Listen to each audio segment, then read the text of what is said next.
భగవంతుడు ఆమె విజయాన్ని నిర్ణయించే తీసుకొచ్చాడు.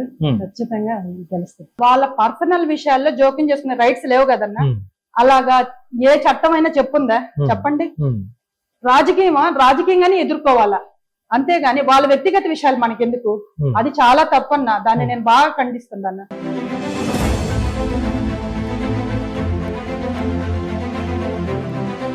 ప్రశాంత్ రెడ్డి గారికి ఆయన వేసి ఆయనకే గెలిపిస్తాము ఓటు.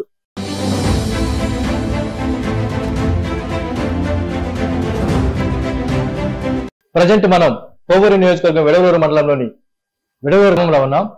ఒక సీనియర్ రాజకీయ నాయకులు గోవర్ధన్ రెడ్డి గారి సతీమణి వేమిరెడ్డి ప్రశాంత్ రెడ్డి గారి విజయం కొరకు ఎలా పనిచేయబోతుందో ఆమె మాటలని విని తెలుసుకుందాం. నమస్తే అమ్మా. అమ్మా మీ పేరమ్మా?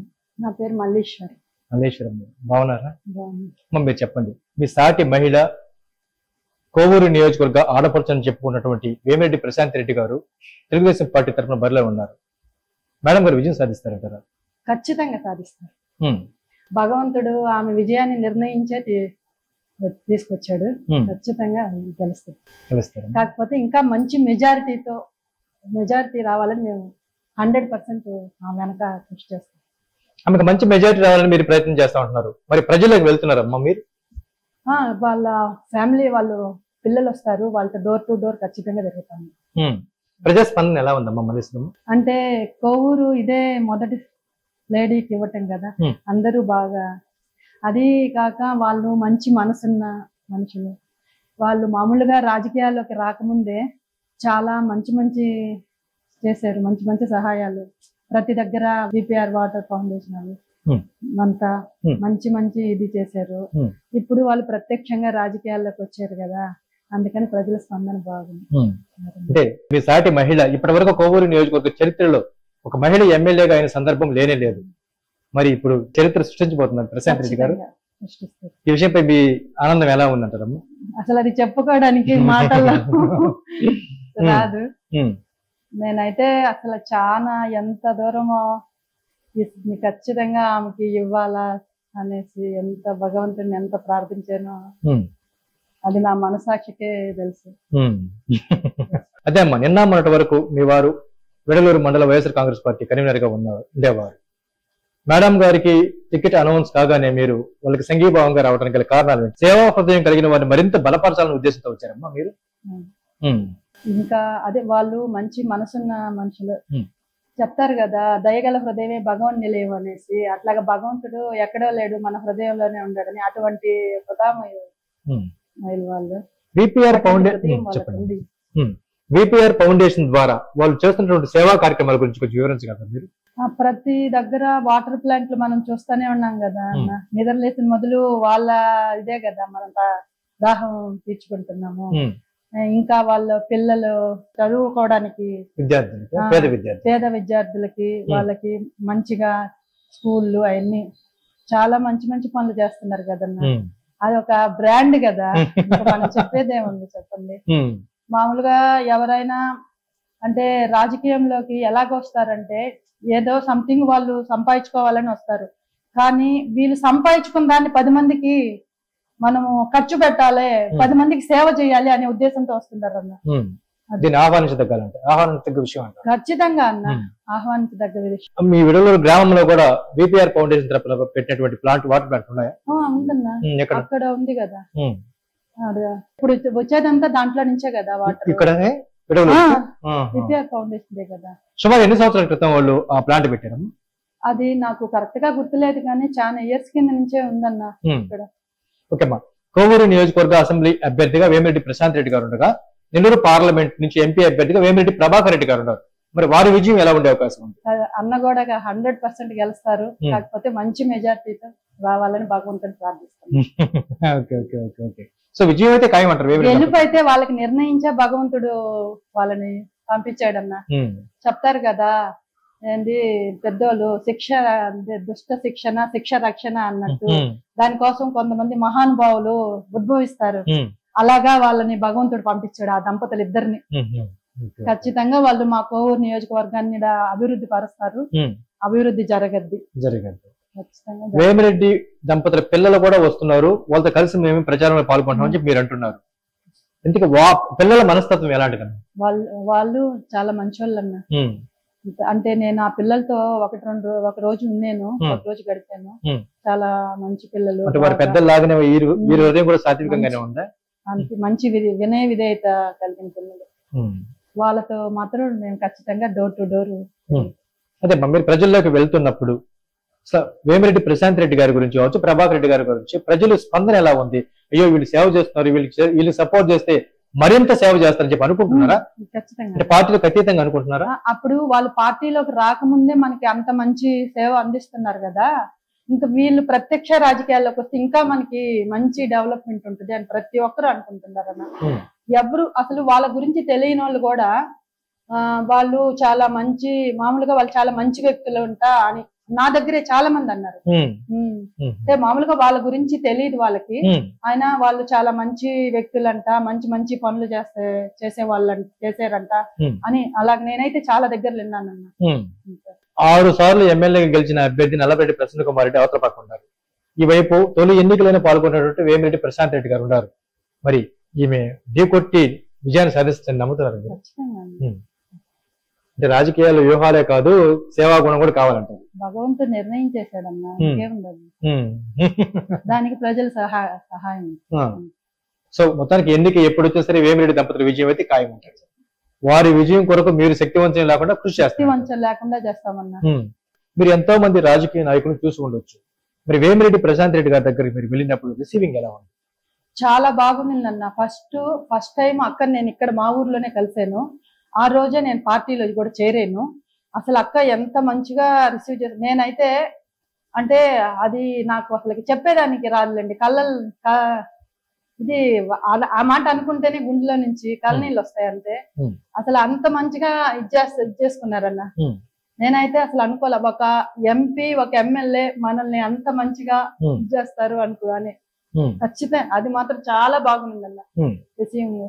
ఇప్పుడు ఎవరైనా ఫస్ట్ అంటే ఎలాగంటారు, ఓకే నమస్కారం చేస్తే ఓకే అంతే అట్లాగా అనేస్తారు కదా. అట్ట కాకుండా ఈమె అసలు నన్ను తీసుకొని ఆమెతో తీసుకెళ్ళింది. తను మేడం కారులోనే నేను రామతీర్థంకి వెళ్ళాను. ఆ రోజు వావెల్ల ప్రోగ్రామ్ ఉంటే వెళ్ళాను. చాలా మంచిగా రిసీవ్ చేసుకున్నారు. నేను చెప్పాను కదన్న మీకు ఫస్టే, వాళ్ళు మనసున్న మంచి మనుషులని. కొంతమంది వైఎస్ఆర్ కాంగ్రెస్ పార్టీ నాయకులు మాట్లాడుతూ వేమిరెడ్డి కుటుంబానికి వెళ్ళాలి అంటే 3 గేట్లు దాటుకుని వెళ్ళాలి అంటున్నారు. వాళ్ళు చూసారా అన్న 3 గేట్లు దాటుకొని వెళ్ళాలి లోపలికి అనేది? వాళ్ళు వెళ్ళి చూసారా? నేను అడుగుతున్నా, వాళ్ళు వెళ్ళి చూసారా? కేవలం ఇది మాటలేనా? ఎవరు చెప్పారు 3 గేట్లు దాటుకొని లోపలికి? వాళ్ళే మేడమే చెప్తున్నారు కదా, మాకు అదేం లేదు, మా తలుపులు ఎప్పుడు తెరిచే ఉంటాయి అని. మరి వాళ్ళు ఎలాగే చెప్తారు? అంతే కదన్నా. ఓకే, ఈ మధ్య కాలంలో మీ ఎమ్మెల్యే నల్లబెట్టి ప్రసన్న కుమార్ రెడ్డి గారు ప్రశాంత్ రెడ్డి గారి వ్యక్తిగత జీవితాన్ని ఉద్దేశించి ప్రెస్ మీట్ లో మాట్లాడారు. దీనిపై మీ స్పందన ఏంటి అన్న? ఇప్పుడు రాజకీయం అంటే రాజకీయంగా ఎదుర్కోవాలి, కానీ మనకి వాళ్ళ పర్సనల్ విషయాల్లో జోక్యం చేసుకునేటువంటి ఇదే అయితే మనకి లేదు. అది ఎవరికైనా సరే, నాకైనా సరే, వాళ్ళకి ఎవరికి కూడా, ప్రసన్న కుమార్ రెడ్డి గారికైనా వాళ్ళ పర్సనల్ విషయాల్లో జోక్యం చేసుకునే రైట్స్ లేవు కదన్నా. అలాగా ఏ చట్టం అయినా చెప్పుందా? చెప్పండి. రాజకీయంగానే ఎదుర్కోవాలా, అంతేగాని వాళ్ళ వ్యక్తిగత విషయాలు మనకెందుకు? అది చాలా తప్పన్నా. దాన్ని నేను బాగా ఖండిస్తున్నాను. అందరూ దీనికి స్పందిస్తున్నారన్న.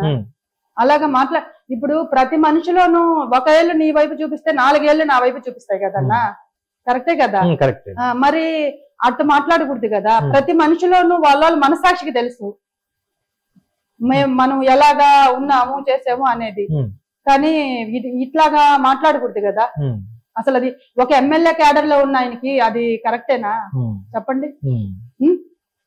మీరు రాజకీయం ఉంటే రాజకీయంగా ఎదుర్కోవాలి, వాళ్ళతో ఢీకొట్టాలి. ఇలాగా మాట్లాడకూడదు కదా. అది ఎంత అసలు ఆయన క్యాడర్కే అది అసభ్యకరం నన్ను అడిగితే, ఒక మాటలో చెప్పాలంటే. ఒక సాటి మహిళగా ఆ మాటల్ని మీరు ఖండిస్తున్నారమ్మా? ఖచ్చితంగా ఖండిస్తున్నాను. అదే అన్న నేను చెప్పాను కదా, రాజకీయంగా ఢీకొట్టాలి, కానీ ఇలాగా పర్సనల్ విషయాలు అసలుకి ఎమ్మెల్యే క్యాడర్ లో ఉన్న వాళ్ళకి అది ఎంత ఇదన్నా? అసలు అతని క్యాడర్ ఏంది, అతను మాట్లాడే విధానం ఏంది చెప్పండి. వేమిరెడ్డి ప్రశాంత్ రెడ్డి గారికి కోవూరు టికెట్ కేటాయించగానే చంద్రబాబు నిర్ణయం పట్ల చాలా మంది మహిళలు సంతోషాన్ని వెలిబుచ్చారు. వారిలో మీరు ఒకరు అంటున్నారు. మరి వేమిరెడ్డి ప్రశాంత్ రెడ్డి గారిని గెలిపించడం కోసం మహిళా లోకం మొత్తం కోవూరు నుంచి కదలబోతున్నారు కదా? కథలు ఖచ్చితంగా అన్న. ఇప్పటికే మీరు చూస్తున్నారు కదా ప్రతి దగ్గర ఆమెకి స్పందన ఎలాగా ఉంది అనేది. ఇంకా నేను చెప్పేది నేను ఇంకా కొత్తగా చెప్పేదంటూ ఏం లేదు. మీరే ఇప్పుడు వచ్చినట్టు అన్ని ప్రోగ్రామ్స్ లో గాని అది చూస్తూనే ఉన్నారు కదన్న ఎలాగా వస్తున్నారు అనేది. అసలు వేమిరెడ్డి ప్రశాంత్ రెడ్డి గారు ఎమ్మెల్యేగా విజయం సాధిస్తే ఈ పరిసర ప్రాంతాల్లో మీరు ఏమేమి పనులు చేయించుకోవాలని కోరుకుంటున్నారు? అంటే అక్క వాళ్ళు అయితే డెవలప్మెంట్ బాగా చేస్తారన్న ఆ నమ్మకం మాకుంది. ఇక్కడ మాకు ఏదైతే అది ఆగిపోయి ఉన్నాయో అవన్నీ చేస్తారన్న అక్క వాళ్ళు. ఇక్కడ మాకు ఏ అయితే ఆగిపోయి ఉన్నాయో డ్రైనేజీలు అలాగా ఉన్నాయి కదా కొన్ని ప్రాబ్లమ్స్, అవి వాళ్ళు ఖచ్చితంగా చేస్తారన్న. కొంతమంది మాట్లాడుతూ ఒకవైపు ఎమ్మెల్యే గారి నిధులు, ఒకవైపు ఎంపీగా కానీ వేమిరెడ్డి ప్రభాకర్ రెడ్డి గారికి గెలిస్తే ఆ నిధులు, విపిఆర్ ఫౌండేషన్ తరఫున వచ్చే నిధులు అన్నింటినీ కలిపి కోవూరు నియోజకవర్గాన్ని ఒక బంగారు నియోజకవర్గంగా తీర్చిదిద్దారంటున్నారు. 100% మీరు కూడా డౌటే లేదు. నేను చెప్పేది ఏముందన్నా, ఎవరన్నా కొంచెం తెలిసిన ఒక పసిబిడ్డను అడగండి, వాళ్ళు కూడా చెప్తారు మీకు. వేమిరెడ్డి దంపతులకి ఆధ్యాత్మికత చింతన ఎక్కువ ఉంది అంటున్నారు. ఇది కూడా నియోజకవర్గంలో బాగా డెవలప్ కాబోతుంది. దైవ బలం బాగుంది వాళ్ళకి, దైవ బలం ఉంది. ఆ భగవంతుడే వాళ్ళని అదే చెప్పాను. ఖచ్చితంగా మొత్తానికి వారిద్దరు నుదుటిన విజయాన్ని రాసేసే దేవుడు వాళ్ళు బరిలోకి దించారంటారా? అంతేనా? 100%. ఎన్నికలు ఎప్పుడు వచ్చినా సరే విజయం డౌటే లేదు. ఎన్నికలు ఎప్పుడు వచ్చినా వేమిరెడ్డి దంపతుల విజయం ఖాయం. కేవలం ఎలక్షన్ కోసం ఎదురు చూస్తున్నారు అంతే. అదొకటే ఎదురు చూస్తున్నాం మేము కూడా. మా శక్తి వంచన లేకుండా మేము ఆమెకు మంచి మెజారిటీ తీసుకుంటాం. థ్యాంక్ యూ వెరీ మచ్ అమ్మా. మీ కోరికలన్నీ నెరవేరాలని మేము కూడా దేవుని మనసారా కోరుకుంటున్నాము. థ్యాంక్ యూ అమ్మ. మీ కోవూరు నియోజకవర్గం నుంచి తెలుగుదేశం పార్టీ అభ్యర్థిగా వేమిరెడ్డి ప్రశాంత్ రెడ్డి గారు పోటీ చేస్తున్నారు. సైకిల్ గుర్తు మీద ఓటేస్తారా? తెలుసా మీకు ఆయన గురించి? మేము మాత్రం ఆయనకే ఓటేస్తాము. మా నాయకుడు వీరేంద్ర బాబు ఆయన చెప్తే ఆయన ఎట్టు బొమ్మంటే అట్టే పోతాము, ఆయన ఎక్కడ ఏమంటే అక్కడ వేస్తాము అంతే. అంతకన్నా చాలా మంది వీరేంద్ర బాబు గారు ఆయన మాకు నాయకుడు, ఆయన అట్ట చెప్పిన అట్ట వేస్తాము అంతే. వీరేంద్ర బాబు గారు మీకు ఇక్కడ ఎప్పుడు అందుబాటులో ఉంటారా? ఎప్పుడు మాకు ఏ కష్టం వచ్చినా ఆయన వచ్చి ఆదుకుంటాడు. అది మాకు ఆయన చెప్తే ఎవరికైనా ఆయన ఎట్టు బొమ్మని అట్టే నడుస్తాము, ఆయన నడిచే దారిలో మేము నడుస్తాం. వీరేంద్ర బాబు గారు మాట్లాడుతూ వేమిరెడ్డి ప్రశాంత్ రెడ్డి గారిని నేను గెలిపించి తీరుతాను, గెలిపిస్తాం అని చెప్పారు కాబట్టి మీరు గెలిపిస్తాం. సైకిల్ గుర్తుకే మా ఓటు. ఇప్పుడే చాలా మంది మన ఆక్వా రైతులు మాట్లాడుతూ కరెంటు బిల్లులు విపరీతంగా పెరిగాయి. కరెంటు బిల్లులో చంద్రబాబు నాయుడు ఉన్నప్పుడు 2 నెలలకు ఒకసారి వచ్చినా 200, 300, 150 అట్ట వస్తుంది. ఇప్పుడు నెలకు ఒకసారి కరెంటు బిల్లు వచ్చినా 500 కానీ 2000 కానీ 3000. కనీసం మా ఇంటి బిల్లు అయితే 4000 కూడా కట్టినా. ఒక నెల 4000, ఒక నెల 3000, ఒక నెల ఏడస్తా కట్టా. కంటినీళ్ళు కారస్తా కష్టపడి కట్టినా. ఇప్పుడు నెలకు వచ్చినా కూడా 1000 రూపాయలు కోత కూడా తగ్గటం లేదు మాకు. అది మా సమస్య అన్ని కొంత ఉంది మాకు. చంద్రబాబు నాయుడు గెలిచి మా సమస్య తీరిస్తే మేము ఏదో బతికి బయట పడతాం. జగన్ అన్న సంక్షేమ పథకాలు ఇస్తాడు కదా, ఇస్తాడు. వచ్చిన వాళ్ళకి ఇచ్చాడు, మాకేం పోయిన సంవత్సరం ఇచ్చాడు. ఈ నెల అది కూడా మాకు ఇవ్వాల. 18,000 కూడా మాకు ఇవ్వాలా. మా ఇంట్లో ఒక పిల్లాడు మా మనవడు చదువుకుంటున్నాడు, అమ్మ ఒడి డబ్బులు కూడా అది కూడా మాకు రాలా. కారణం ఏమో ఆ పిల్లాడికి ఆధార్ కార్డు లేదన్నారు. ఆధార్ కార్డు పోయిన సంవత్సరం ఆధార్ కార్డు తీసిచ్చాము. తీసినా కూడా అక్కడ పోతే 5,000 రాలేదమ్మా, పడలేదమ్మా అని చెప్పారు. అసలు రాలా మా ఇంటికి. సో మీకు ప్రభుత్వం నుంచి ఏం సాయం చేయలే? ఏం సాయం మీరు జగన్ ఇంటికి పంపిస్తారంట? పంపిస్తాం, ప్రయాణం చేసి త్వరగా పంపిస్తాం. అది మీ సాటి మహిళ వేమిరెడ్డి ప్రశాంత్ రెడ్డి గారు. ప్రశాంత్ రెడ్డి గారికి ఆయన వేసి ఆయనకే గెలిపిస్తాము ఓటు. ఓకే అమ్మా, థాంక్యూ.